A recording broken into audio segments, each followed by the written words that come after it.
Conociendo la Biblia, Apocalipsis, lección 16. Es la última clase del ciclo. Voy a cerrar la ventana porque me llega mucho ruido. Ahí está. La última lección. Y pedazo de lección. Apocalipsis. Pero antes veamos lo que vimos la semana pasada. Bueno, las dos semanas pasadas. Entendimos lo que eran las epístolas universales y que éstas se llamaban así porque su mensaje no iba destinado a una persona o grupo en específico. Ellas también trataban temas doctrinales como los de Pablo, y en ellas apreciamos tanto el pensamiento judánico como el judío cristiano. Hay muchas cosas espectaculares, como en Hebreos, que se habla de la fe, del nuevo sacerdocio de Cristo, Santiago, Pedro, Juan, que profundiza mucho más lo que dice su evangelio, y de verdad que nos dimos cuenta en esas dos clases que había mucho, mucho, mucho que aprender de cada uno de esos libros, por muy cortitos que sean. ¿Qué es Apocalipsis? Apocalipsis es el último libro del Nuevo Testamento y también el último libro de la Biblia. Su mensaje profético es la causa de las más diversas interpretaciones. Aquí ha quedado, por llamarlo así, ha pasado de todo por Apocalipsis. Ya lo vamos a ver más adelante. Ha sido la causal de un montón de malas interpretaciones, de apostasía, de, de desvíos doctrinales, de miedos, de castración generacional, como le llamo yo, y así. ¿Por qué? Porque hubo una generación, sobre todo la generación de los que crecieron a mediados de los 70 y principios de los 80, en que en las iglesias se enseñaba que Cristo venía pronto, debido a las malas interpretaciones de las visiones del Apocalipsis. Y eso hizo que mucha gente no se casara, de que mucha gente no estudiara, no emprendiera, porque les quedaba poco tiempo. ¿Para qué desgastarse? Si bien la vida de iglesia aumentó, las iglesias estaban llenas, pero no había crecimiento. Y ahora todavía han pasado 40 años, 50 años, y el Señor todavía no viene. Aunque soy convencido de que las señales que había en los 80, en mi infancia, no son las mismas señales que está dando el Señor ahora. Creo que la pandemia ha demostrado ser un aviso más de que esto no le queda mucho. Nunca me voy a atrever a aventurar en años, pero sí puedo decirles a ciencia cierta de que nos falta mucho, así que tengan fe y esperanza, porque el Señor ya viene por nosotros. Y el Apocalipsis también es el libro más rico en símbolos de toda la Biblia. Es un libro que tiene muchas visiones muy refinadas, muy, muy descriptivas, mucho detalle, y que como son tan detalladas y son tan bien armadas, asustan y hacen que uno piense un montón de cosas y lo tome como eso. Pero yo, lo primero que les digo antes de empezar la clase ya de frente, estamos en la introducción, no le tengan miedo al Apocalipsis. El Apocalipsis es un libro de esperanza, es un libro que muestra la victoria del Señor por sobre el mundo. Debemos sentirnos esperanzados de que todas esas cosas ni siquiera las vamos a alcanzar a ver, porque nos habremos ido con Él y estaremos guardados. Así que no se preocupen, no tengan miedo. Sabemos que la tribulación nos puede tocar, pero también sabemos que a pesar de las dificultades tenemos ahí arriba una mansión esperándonos. Bien, ¿qué es lo que vamos a ver el día de hoy? Vamos a ver el libro propiamente tal, su generalidad y otras cosas que ya hemos venido detallando durante el ciclo, y el análisis y la estructura de este libro tan rico en simbología. Bien, el libro Revelación o el Apocalipsis. El Apocalipsis de San Juan, en griego antiguo sería Apocalypsus Johannes, algo así, bueno, lo traduce así, Apocalipsis Johannes. Es que la Y a veces se pronuncia como U dependiendo de lo que le anteceda. Bien, cosas del griego. Se llama Revelación de San Juan o Revelación de Juan, pero también lo conocen como el libro de las revelaciones, y es el último libro del Nuevo Testamento y de la Biblia protestante. Bien, también es conocido como Revelaciones de Jesucristo por el título que al principio está en este libro. En el versículo, bueno, el primer versículo dice esto: Apocalipsis es como la revelación de Jesucristo, y en algunos círculos protestantes simplemente se llama revelación o libro de las revelaciones, como está, sobre todo los testigos de Jehová le dicen revelación a Apocalipsis, no le dicen como nosotros. Por el género literario es considerado por la mayoría de los académicos el único libro del Nuevo Testamento que tiene un carácter exclusivamente profético. Ustedes saben que si bien hay profecía dentro del Nuevo Testamento, no es, no hay no hay más libros proféticos salvo este. Bien, y también es el escrito más rico en simbología de toda la Biblia. O sea, ni Daniel ni Ezequiel presentan tanto simbolismo, y eso que son bastante ricos, como lo hace Apocalipsis. Apocalipsis muestra, como les dije hace poco, imágenes muy descriptivas y muy grandes, muchas visiones muy fuertes. Bueno, y todo estos eventos y procesos complican la tarea de interpretar la totalidad del texto. Y como tal, muchos lo han investigado, muchos lo han tratado de interpretar, y se han armado unos debates que incluso han dividido iglesias completas. Bien, el autor. ¿Quién puede ser el autor? El autor, aunque ustedes no lo crean, el autor es bastante discutido. Perdón, ¿qué vieron? ¿Se me fue el navegador? ¿No? ¿Vieron solamente la presentación? Que está cerrando el navegador. Bueno, está cerrando todas las cosas porque me molestan en la pantalla. Ustedes no la ven. El autor. El autor se identifica a sí mismo dentro del libro como Juan y en condición de desterrado en Patmos, en pleno mar Egeo, cerca de Grecia, una isla, por dar testimonio de Jesús. Sin embargo, en el Apocalipsis el autor solamente menciona su nombre, pero no se identifica como el apóstol. Entonces, ahí se han planteado algunas dudas de que no necesariamente pudiera ser el mismo Juan que escribió el Evangelio y las 3 cartas que están incluidas dentro del Nuevo Testamento. Pero la mayoría de los padres de la iglesia primitiva o afirmaban que el autor de este libro era el propio evangelista discípulo del Señor. O sea, solamente quedó a nivel de conjeturas. Así que, si bien no da tanto detalle, pero los padres de la iglesia, recuerden que los padres de la iglesia son los discípulos de los discípulos. Son los primeros. Por eso se les llaman los padres de la iglesia. Y ellos indicaron de que este libro había sido escrito por Juan. Bien.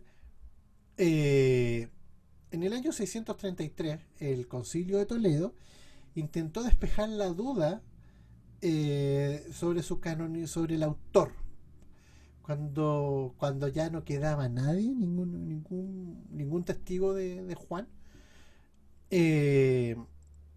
Así que desde ahí como que viene esto de que el Apocalipsis era obra de Juan el Evangelista y que se debía tener por canónica. La Iglesia Católica considera normalmente al libro, a Apocalipsis me refiero como de Juan, que es el llamado evangelista o el anciano también como aparece, y que deben ser creídos como fe católica. Esto es una continuación del edicto del Concilio de Toledo, donde se zanja definitivamente y que también se hereda para el protestantismo de que Juan es el escritor del libro de Apocalipsis. Bien, el estilo literario de este libro está marcado por su elevado simbolismo, eso ya lo vimos, y a pesar de su contenido, aunque ustedes no lo crean, sí es una carta. No es un libro profético, es una carta que tiene 7 destinatarios.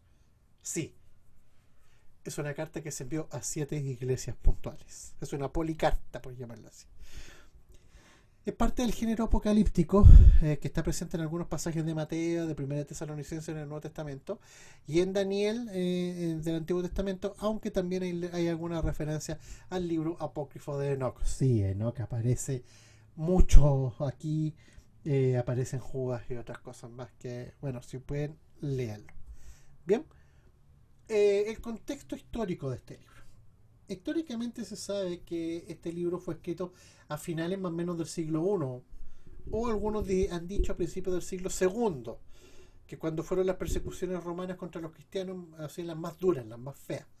Y eso fue en el tiempo del emperador Domiciano. Bien, pero ahí, bueno, este emperador Domiciano exigía que sus estatuas fueran adoradas por todo el imperio, cosa que los cristianos obviamente se negaban, porque ustedes saben que los cristianos no adoramos ninguna estatua. Los césares se proclamaban reyes, señores de señores, y además se consideraban hijos de Dios, títulos que los cristianos, ustedes saben, reservamos única y exclusivamente para Jesús. Por ello, el Apocalipsis también conlleva este trasfondo histórico de la persecución cruda y dura.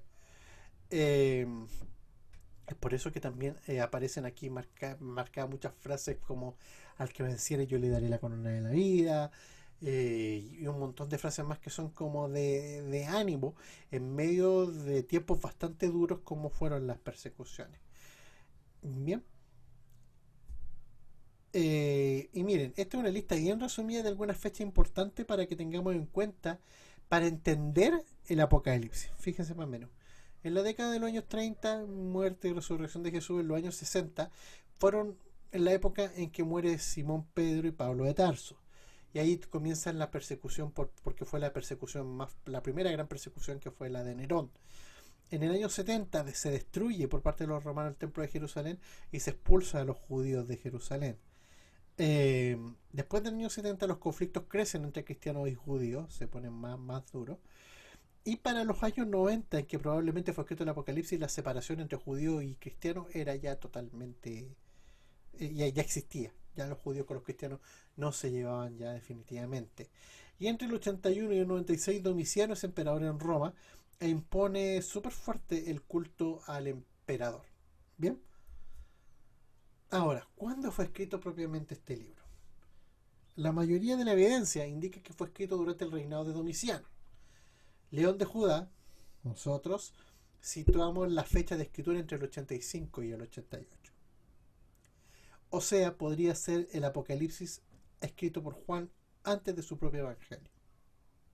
Así.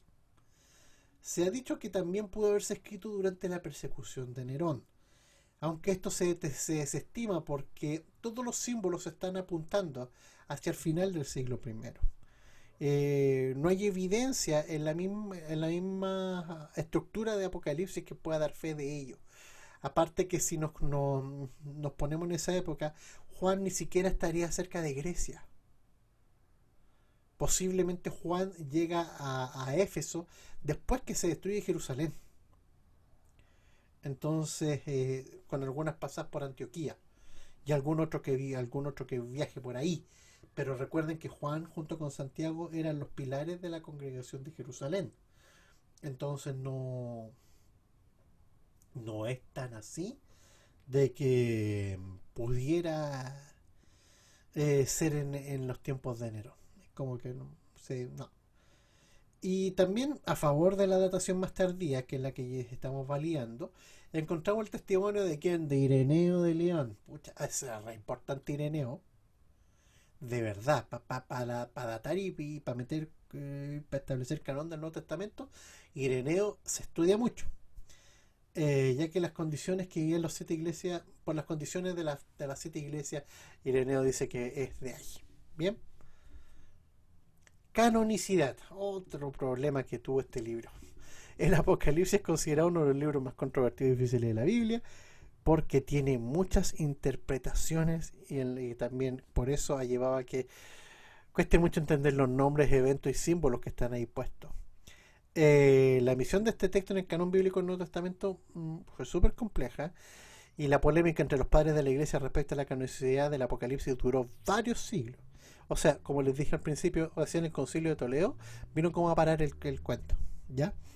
Al final del siglo II, el Apocalipsis fue reconocido por los representantes de las iglesias principales como una obra de Juan, En Asia, Melitón, obispo de Sardis, una de las iglesias que están puestas aquí, reconoció el Apocalipsis de Juan y escribió un comentario sobre él. En la Galia, actual Francia, Ireneo de León creía firmemente en su autoridad divina y apostólica. En África, Tertuliano citó frecuentemente el Apocalipsis sin dudas aparentes de que era auténtico y era canónico.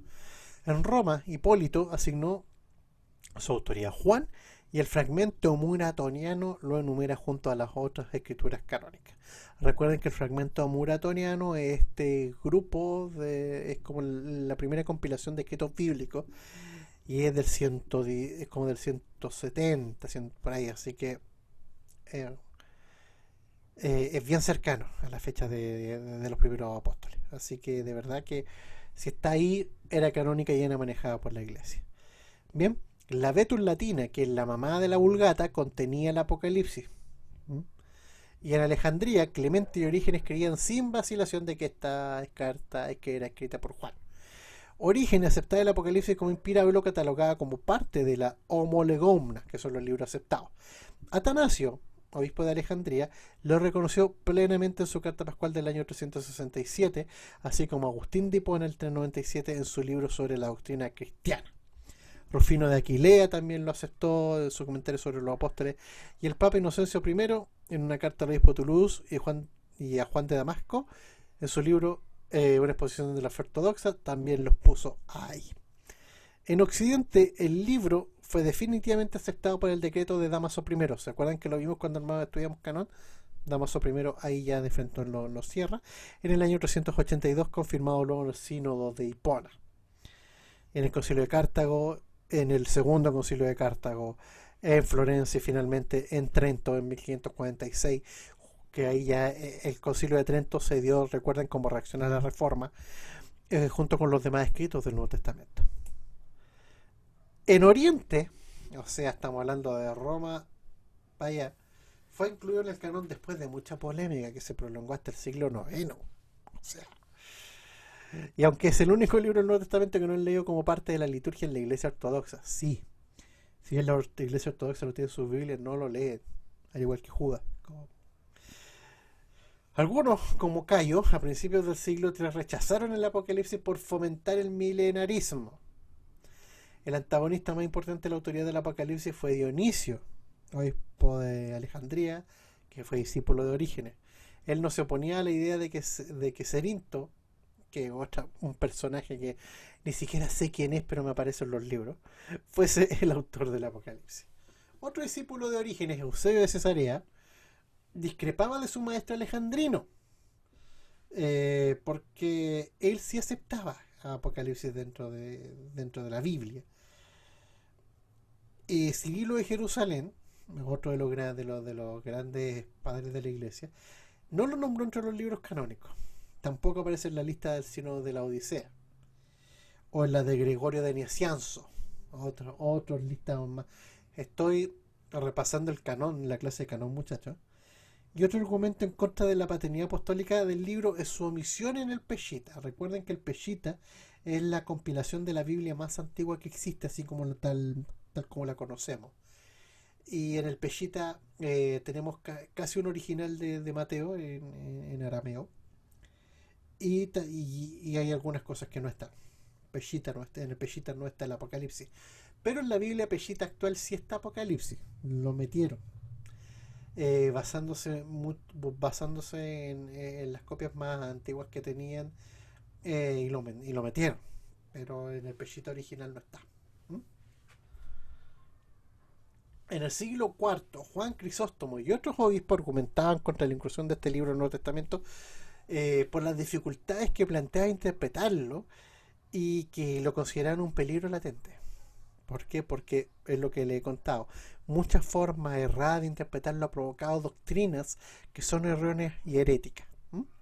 Los cristianos de Siria también lo rechazaron debido a que los montanistas, otro grupo hereje nacido del gnosticismo, se apoyaban mucho en él.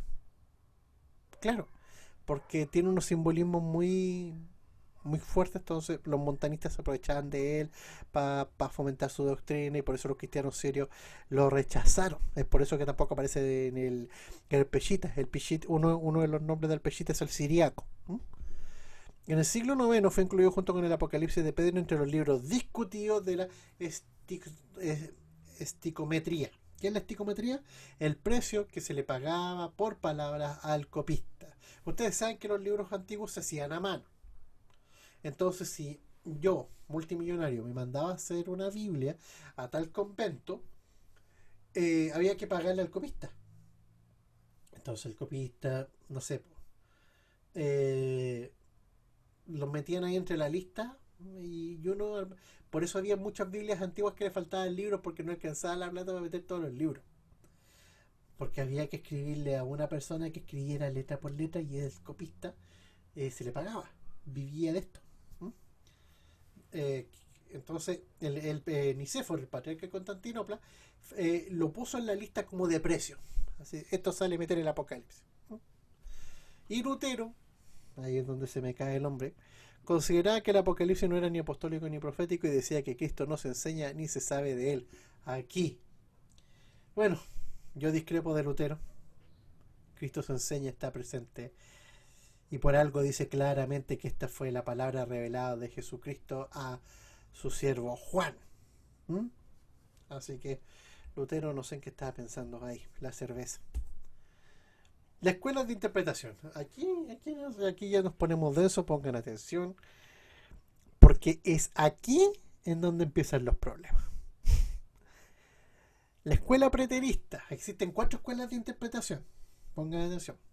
La escuela preterista enseña que el autor describe solo sucesos que tuvieron lugar durante el Imperio Romano, durante la misma época del autor y en especial hacia el fin del primer siglo. O sea que todo lo que pasó en Apocalipsis ya pasó, no va a pasar. La escuela idealista postula que el objetivo del libro no es instruir a la iglesia acerca del futuro ni predecir sucesos futuros específicos, sino solo enseñar principios espirituales fundamentales. El objetivo del libro es el de enseñarnos la historia espiritual de la Iglesia de Cristo, advertirnos de aquellos peligros espirituales a los que estamos sujetos, describir la gran lucha contra el mal y consolarnos con la seguridad del triunfo final sobre los poderes de las tinieblas. Está la escuela historicista. Esta escuela presenta el Apocalipsis como un cuadro de toda la historia eclesiástica desde la primera venida de Jesús hasta su segunda venida. En este método se procura hacer que las secciones del Apocalipsis encajen con eventos históricos específicos.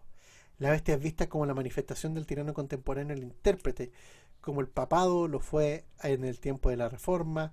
No sé, pues si fuéramos en la historia, en la Segunda Guerra Mundial, la bestia era Hitler, en la actualidad la bestia sería el coronavirus, whatever. Y la escuela futurista, bueno, sabemos que un libro tiene profecía y negarlo es hacer caso a los sucesos futuros que están aquí puestos. La escuela futurista insiste en que las profecías de este libro se cumplirán en el final y hacia el final de los tiempos. Es lo que yo creo. Aquí son puras cosas que van a pasar, si es que no están pasando. ¿Ya? Debo reconocer que pasé por un poco de la preterista. ¿Mm? ¿Por qué? Porque por formación teológica, muchas de las cosas, cuando uno analiza la historia de la iglesia, se da cuenta de que hay cosas de Apocalipsis que se encajan muy bien con la época histórica. Como le llamaban los cristianos a Babilonia. Perdón, a Roma le llamaban Babilonia. Entonces entra por ahí. Pero también me di cuenta de que hay algunos símbolos actuales que ahí por ahí aparece. Por ejemplo, la manifestación, cuando aparece ahí la imagen de la Virgen María y todo eso que le ha dado pie a los católicos para interpretarlo a su pinta. Y eso, pasé por un tiempo por ahí, pero la evidencia bíblica y los años de estudio me han traído a esta escuela. Yo creo que las cosas que están en Apocalipsis van a pasar. Y si es que ya lo están empezando a pasar. Así que soy partidario de esto, por evidencia. Pero todas estas escuelas tienen su razón de ser y tienen su parte de veracidad.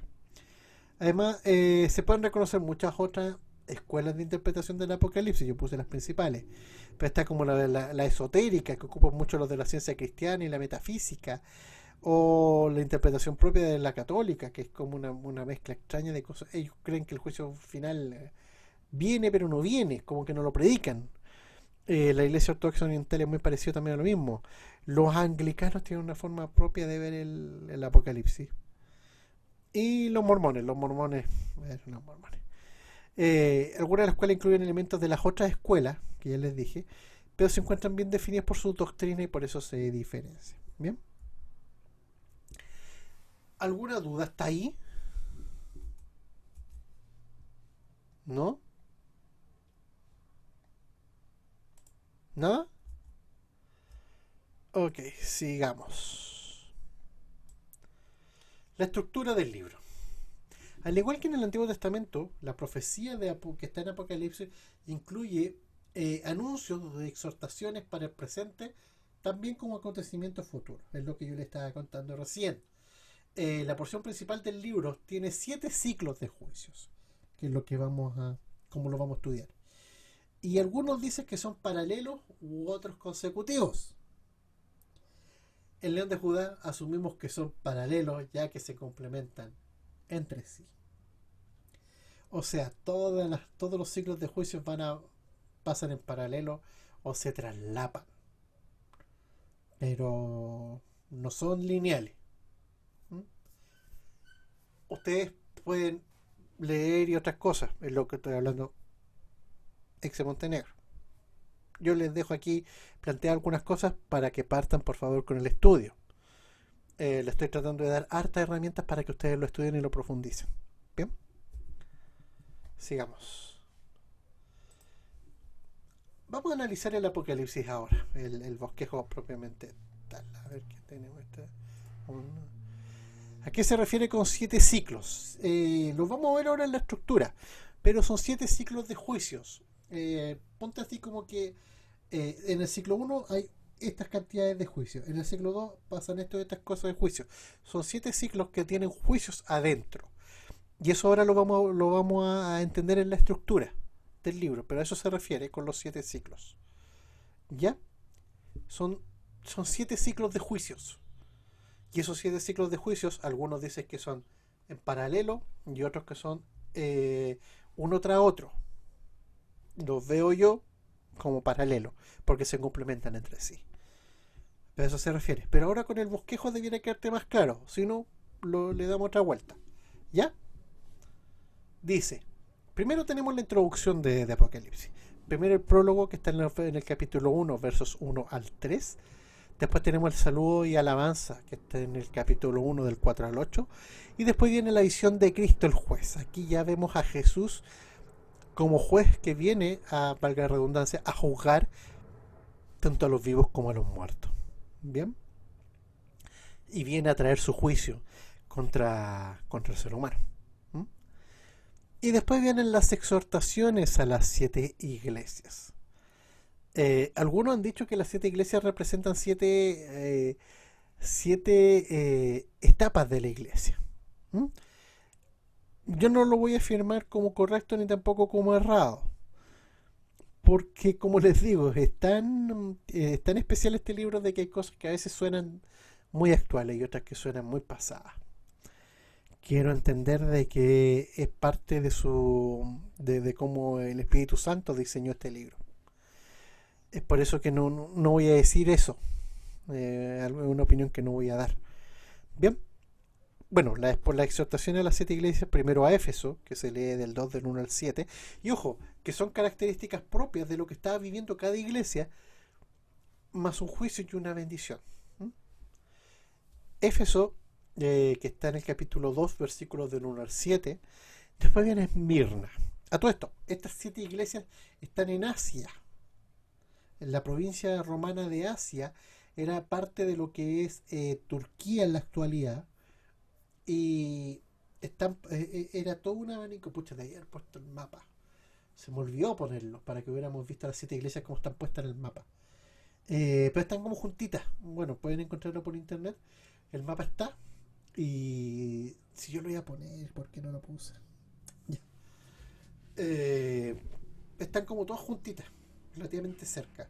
Es como todas las iglesias que están en ese sector de la provincia de Asia. Hay más todavía, pero puntualmente las cartas iba dirigidas a esta. Bien. Después tenemos Esmirna, que está que este mensaje a la iglesia de Esmirna está en el capítulo 2, versículos del 8 al 11. Y hay un mensaje súper interesante ahí, cuando dice, escribe al ángel de la iglesia en Éfeso. Algunos han querido interpretar al ángel como el líder, o otros han querido, sobre todo los que tienen una visión un poco más esotérica, han querido decir que cada congregación tiene un ángel designado, los que creen en la angelología. Es algo que tampoco me voy a referir, pero se los digo para que también sepan a quién le está escribiendo, a quién está recibiendo la revelación. Por ejemplo, se supone que el que le está mostrando todas estas visiones a Juan es Jesús mismo. ¿Bien? ¿Entienden eso? Y por eso que le dice, y escribe al ángel de la iglesia que está en tal parte. ¿Ya? Sigamos. En Pérgamo, capítulo 12, capítulo 2, perdón, de los versículos 12 al 17. Después tenemos Tiátira, capítulo 2, del 18 al 29. Y después tenemos Sardis, o Sardes, dependiendo de la traducción. Yo me inclino por Sardis. Capítulo 3, del 1 al 6. Después viene la iglesia de Filadelfia. No es Filadelfia, Estados Unidos, hay un Filadelfia allá. Capítulo 3, del 7 al 13. Y la Odisea. Yo cuando chico creía que era la Odisea como el libro de Homero, no, la Odisea todo junto. Iglesia de la Odisea, de capítulo 3, del 14 al 22. Y ahora vamos a empezar ya con la parte cruda. Las visiones celestiales. Aquí, Marga, está lo de los 7 ciclos. Cada ciclo tiene un tema y una X cantidad de juicios que está dando el libro, por llamarlo así. Bien. Mira, si que tú te fijas acá, vamos a ver el ciclo 1. Y el ciclo 1 habla del libro y sus 7 sellos. Este libro, súper importante en la imaginería cristiana. Aquí aparece Dios el Rey y el Cristo, que es digno, que se lee en los capítulos 4 y 5. Y aquí es donde viene el versículo que ha servido de guía para León de Judá. ¿Ustedes saben de dónde viene? De aquí, de Apocalipsis 5:5, porque Juan está súper triste porque ve este tremendo libro gigante que nadie lo puede abrir. Y él dice, y está triste, y ahí viene alguien y le dice, no temas, porque Jesús, el león de la tribu de Judá, la raíz de David, él es digno de abrir, él es digno y tiene el poder de abrir los sellos del libro. De ahí viene Apocalipsis 5:5, es de ahí que es donde desde ese versículo el Señor nos da luz para poder abrir este libro llamado Biblia, que la gente pueda ver ahí todo lo que hay, se maraville. Bien, después está la segunda parte de este ciclo, que es cuando se abren los 6 sellos, que está en el capítulo 6. Después viene el cuidado de los santos, que es como una referencia también a lo que podría ser el rapto de la iglesia, en el capítulo 7. Y después lo que pasa cuando se abre el séptimo sello en el 8.1. La apertura del séptimo sello para algunos desencadena el ciclo 2, pero bueno, leyendo la estructura se pueden dar cuenta que van muchas cosas en paralelo. Bien, el ciclo 2, los 7 ángeles con las 7 trompetas. Las trompetas. Los 7 ángeles que están delante de Dios. Del 8, del 2 al 6. La figura de los ángeles delante del trono de Dios no es antojadiza. Es una figura que que es heredada del Antiguo Testamento. Si ustedes recuerdan la visión del trono de Ezequiel, cuando se le presenta por primera vez estas visiones al profeta, él ve el trono de Dios con estos querubines que están sosteniéndolo. Recuerden también que cuando leemos en Isaías ni Ezequiel sobre el Luzbel, hablamos de este ángel, de este querubín protector, que está entre medio de las piedras de fuego, es alguien que está delante del trono de Dios. Eso habla de que de una adoración delante del trono y de esta orden directa del trono de Dios para ejecutar algo. Significa de que las siete trompetas vienen de una orden propiamente tal de Dios, que ni siquiera pasa por el Hijo. El Hijo no sabe la hora en que tiene que venir. Simplemente Dios va a decir, anda, y va a tener que venir a buscarlo. O sea, ahí vemos otro énfasis dentro del concepto de Trinidad, del Padre, Hijo y el Espíritu Santo, todos funcionando como en un conjunto, pero siempre está ahí, esa jerarquía. ¿Bien? Después vienen los 6 ángeles que tocan sus trompetas, que lo leemos en el capítulo 8 del 7 al 9 y el capítulo 9. Perdón, me expresé mal. Parten en el capítulo 8, versículo 7 y abarcan todo el capítulo 9. Después viene el cuidado de Juan y de los 2 testigos, que eso lo leemos en todo el capítulo 10 hasta el capítulo 11, versículo 14. Y después viene el séptimo ángel tocando su trompeta, o la séptima trompeta, que eso se lee en el capítulo 11, versículos 15 al 19, y ahí aparece el silencio y todo eso. Me imagino el universo entero en silencio. O sea, a mí me gusta mucho la ciencia ficción y las cosas del espacio. Y una de las cosas que he logrado entender leyendo ciencia ficción dura es que el universo tiene sonido. Y esos sonidos son capaces de ser captados por telescopio. Por ejemplo, Chile es la capital mundial de la observación del cielo. Y desde Chile se han grabado ruidos espaciales.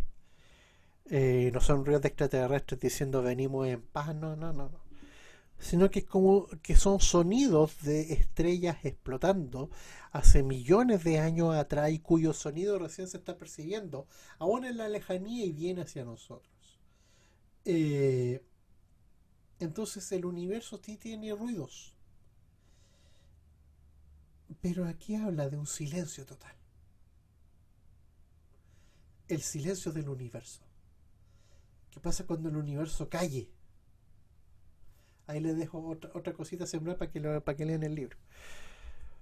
Después viene, continuando con las visiones celestiales, el, viene el ciclo 3, que son 7 historias simbólicas, que también tienen juicio y cosas así. Y aquí también hay que tener mucho ojo porque podemos malinterpretar cosas, así que es súper delicado. Por ejemplo, en la primera tenemos los personajes principales que son el pueblo de Dios versus Satanás, que ahí algunos lo han querido entender como la persecución a la iglesia, o algunos como los nazis atacando a los judíos, y han salido un montón de conjeturas. Eso lo leemos capítulo 12 del 1 al 6. Y después viene el desarrollo de 6 historias simbólicas, mucho más acotaditas, que está la historia del dragón, que algunos, como J.J. Ávila, lo han pensado que es China. Eso se lee en el 12 del 7 al 12. La historia de la mujer, que los católicos dicen que es la Virgen, del 12 del 13 al 17. La historia de la bestia del mar. Algunos dijeron, los que creen en la historia, en la escuela historicista, dicen que la bestia del mar es Inglaterra, porque recuerden que durante el colonialismo inglés, Inglaterra construyó mucho barco y conquistó hasta el día de hoy, tiene posesiones en todos los 5 continentes. O sea, aquí en Chile, relativamente cerca de Chile en el sur, están las Malvinas. Bueno, como dicen los argentinos Malvinas, pero como dicen los británicos Falklands, que es un enclave de ellos. Y las Malvinas pues, siempre fueron de los argentinos y un día se las agarraron así. Se faltó así de que nos quitaran Rapa Nui, imagínense.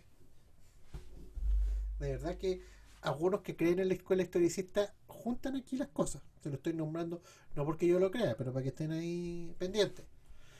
Después habla de la bestia de la tierra, el falso profeta. Aquí han dicho que son los masones, que han dicho que es Roma, un montón de cosas más, y eso se lee el falso profeta, que es el judío máximo, que ellos dicen. Claro, algunos dicen que que el anticristo va a ser judío. No sabemos cómo será. Algunos dicen que la Unión Europea es el anticristo. Tampoco lo sabemos. Y eso se lee del 13, del 11 al 18. Después vienen los 144.000, que eso lo leemos en el 14 del 1 al 5. Algunos han dicho que los 144.000 son los judíos salvados, el remanente pequeño que se habla en las profecías del Antiguo Testamento, que se va a salvar. Según los testigos de Jehová, estos 144.000 son los que ya se salvaron y que ascendieron al cielo en esta venida de Cristo en privado, y que se llevó a 144.000. Y cuando la Biblia enseña claramente de que Jesús no va a venir en privado, Jesús viene en público, muchachos. Recuerden lo que aprendimos en 1 Tesalonicenses, que dice que el mismo Señor, con voz de arcángel, con trompeta de Dios, descenderá del cielo. O sea, con voz de arcángel y con trompeta de Dios, no va a ser en silencio. Descenderá en el cielo y los muertos en Cristo resucitarán primero, y los que estemos aquí seremos en el aire, le vamos a recibir. Bien. Y después se lee los 3 mensajeros angelicales, que se leen en el capítulo 14 del 6 al 11. Después vuelve a hablar del cuidado de los santos en el capítulo 14 del 12 al 13. Y después se da la última historia simbólica, que es uno semejante al Hijo del Hombre, que se lee del 14 al 20. Después viene el cuarto ciclo de juicios, y que son las copas de la ira. Las copas de la ira es un pasaje que también viene heredado del libro de Enoch. Y eso se lee en el capítulo 15 al 16. Viene de ahí. O sea, si alguna vez se interesan en leer el libro de Enoch, se dan cuenta de que mucho simbolismo del Apocalipsis hay. Mucho. Entonces entendemos de que Juan estaba habituado con este lenguaje. Y claro, era porque era el que se enseñaba. Porque Enoch era un libro para que el pueblo judío conocía, sobre todo el pueblo judío después de la Revolución Macabea con la Septuaginta. Entonces ya lo conocía. Por algo Judas lo nombra, y por algo también hay otras referencias más. Después el ciclo 5 es el juicio sobre Babilonia y el triunfo de la iglesia, que se lee en todo el capítulo 17, en el capítulo 18 hasta el 19:10. Bien. Bueno, y de ahí viene el jinete de Caballo Blanco y todo eso. Y después viene el ciclo 6, que está en la batalla final, esta que va a ser en Armagedón. Se dice que va a ser en Megiddo. Megiddo está en Tierra Santa, que era y ahí donde también algunos historicistas dicen que ya fue la batalla de Armagedón. ¿Por qué? Porque en Megiddo, o Armegiddo, como también se le llama, que aquí en griego se llama Armagedón, se libró la última batalla en la guerra de los judíos con los romanos, cuando se destruyó Jerusalén. Los celotes se fueron a resistir a Masada, que está ahí en Armegiddo o Megiddo. Construyeron esta fortaleza, que era un cerro cuadrado grande, que después aplanaron en los tiempos de Herodes, y construyeron una fortaleza gigante ahí, y ahí se pertrecharon. ¿Qué es lo que hizo Tito? Súper inteligente. Fue trayendo, no sé de dónde, pero empezó a juntar tierra, y le iba poniendo la tierra al costado de esta meseta. Se demoró no sé cuánto tiempo ese gallo, hasta que armó una rampa de pura tierra que iba apretando, y así subió su ejército, y así atacó la fortaleza de Megiddo y destruyó a los esenios que estaban y celotes que estaban defendiendo Masada. Y desde ahí también dejaba una biblioteca enorme que estaba guardada ahí, con muchos de estos libros, tanto de la Biblia como libros apócrifos, y como libros que no están en ninguna otra parte, y que hay publicaciones que se pueden leer. Así que hay videos en YouTube sobre eso, también hechos por History Channel. History Channel, antes de tener programas como El Precio de la Historia y de Subasta, daba documentales históricos bastante buenos, entre ellos esto. Así que también saqué cosas de esos documentales, ¿ya? Para esto. Y esa batalla final se lee en el capítulo 19 del 11 al 21. Y el ciclo 7 de juicios es el reinado de los santos y el juicio final. Ya este juicio por el cual ya... el que yo le llamo el juicio lindo. Porque los que estemos en Cristo vamos a ver cómo la muerte muere. De verdad se los prometo ese día, cuando acuérdense de mis palabras, ese día que estemos allá delante del trono vamos a ver la muerte morir. Eso va a ser muy, muy, muy lindo. Y eso está en el capítulo 20 hasta el capítulo 21, verso 8. Y después viene la Nueva Jerusalén. Esta enorme ciudad con 12 fundamentos de metales preciosos. Y cada fundamento es tiene el nombre de uno de los apóstoles del Señor. Así que asumimos que no está Judas Iscariote y quiero encontrarme a Pablo ahí. Y eso se lee en el 21.9 hasta el 22.5. Ahí también sale la Evelyn entró. Chuta. Eve.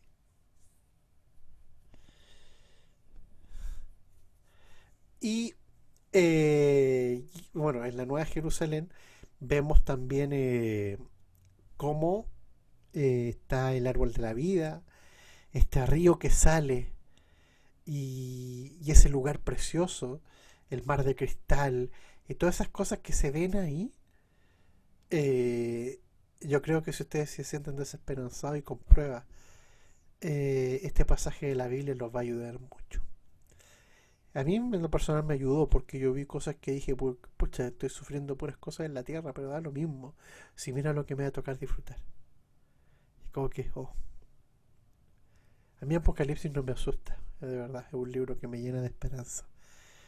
Porque sé que voy a estar libre de todo eso. Y que voy a triunfar en Cristo. Por su cruz yo corona tendré, como dice el libro. Después, la cuarta parte del libro habla de las visiones celestiales, pero enfocada en exhortaciones finales. Eso se lee del 22, del 6 al 20. Y la última bendición que se lee en Apocalipsis 22, 21. Miren, se los quiero leer porque de verdad que es linda, miren. Apocalipsis 22, 21.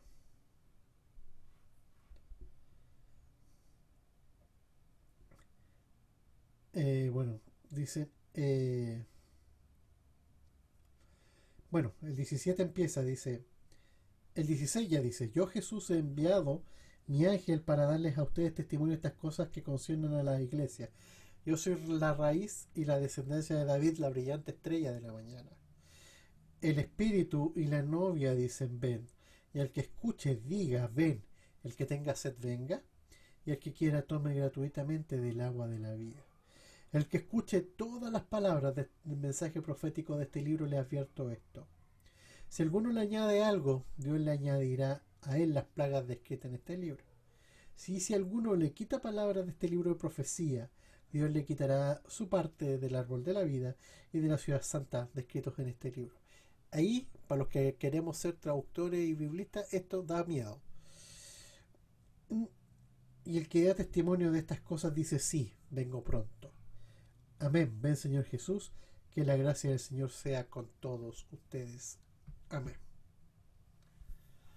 O sea, en conclusión, tenemos que un libro que con un simbolismo muy, muy, muy gigante, muy, muy fuerte, muy importante, pero también con un fuerte, una fuerte carga esperanzadora, porque nos llama a seguir peleando y a seguir luchando.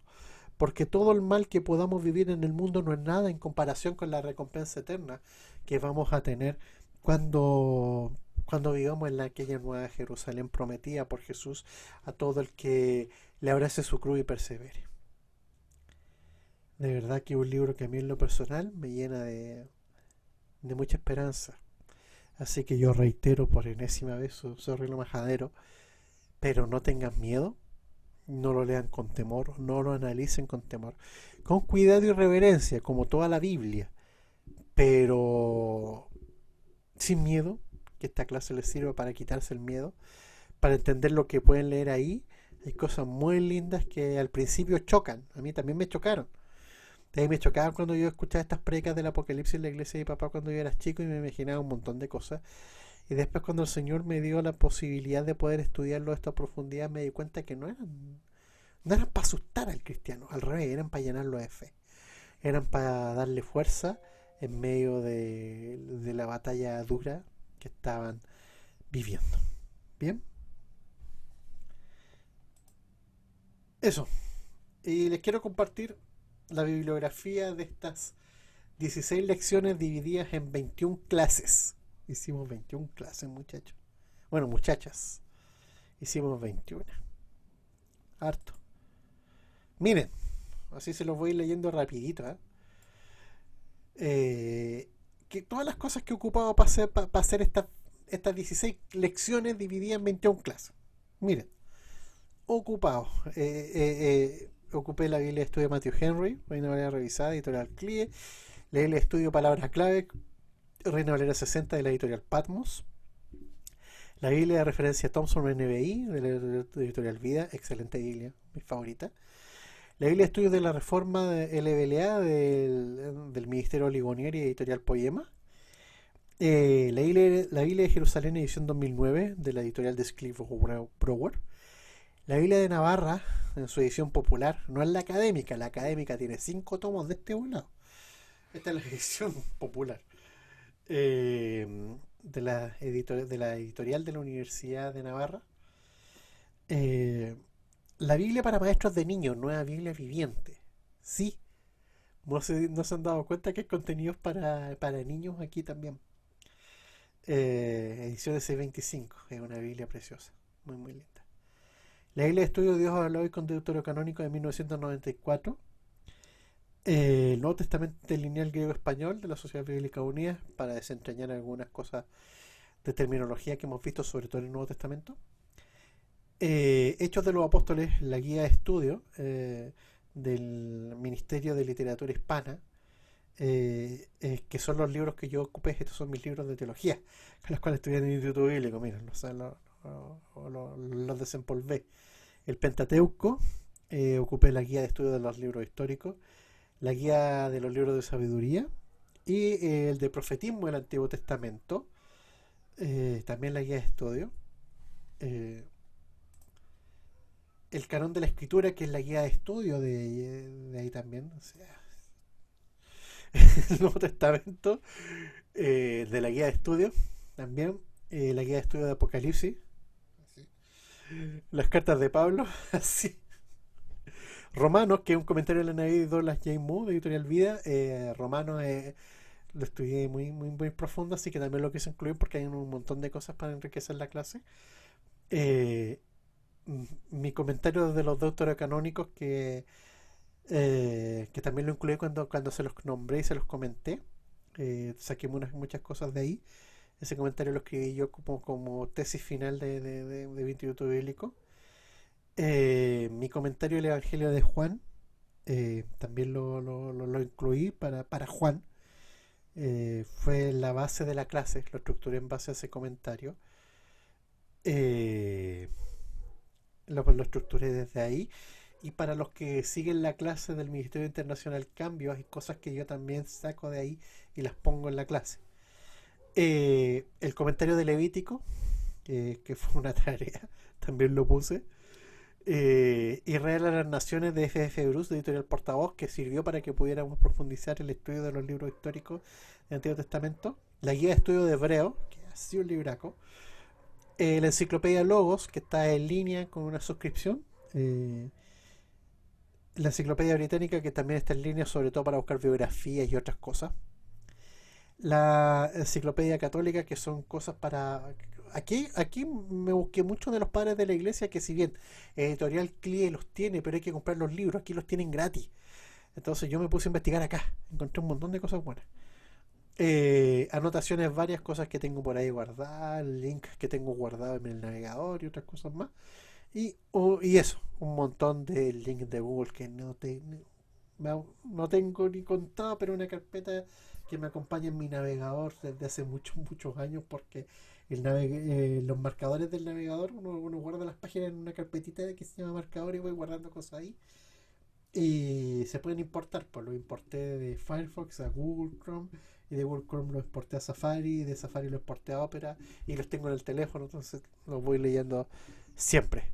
Eso es para que sepan de que todo lo que yo les dije eran investigaciones mías, creo que se las puse ahí.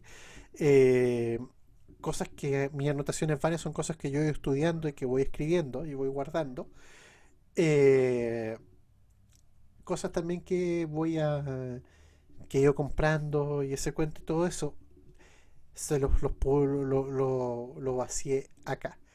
Eh, a diferencia del primer ciclo del Evangelio de Cristo, que ese material no nos basamos en nada. Nos queríamos basar en un libro de estudio del Instituto Bíblico, pero al final el Señor dijo que no, y tuvimos que escribir las 8 clases.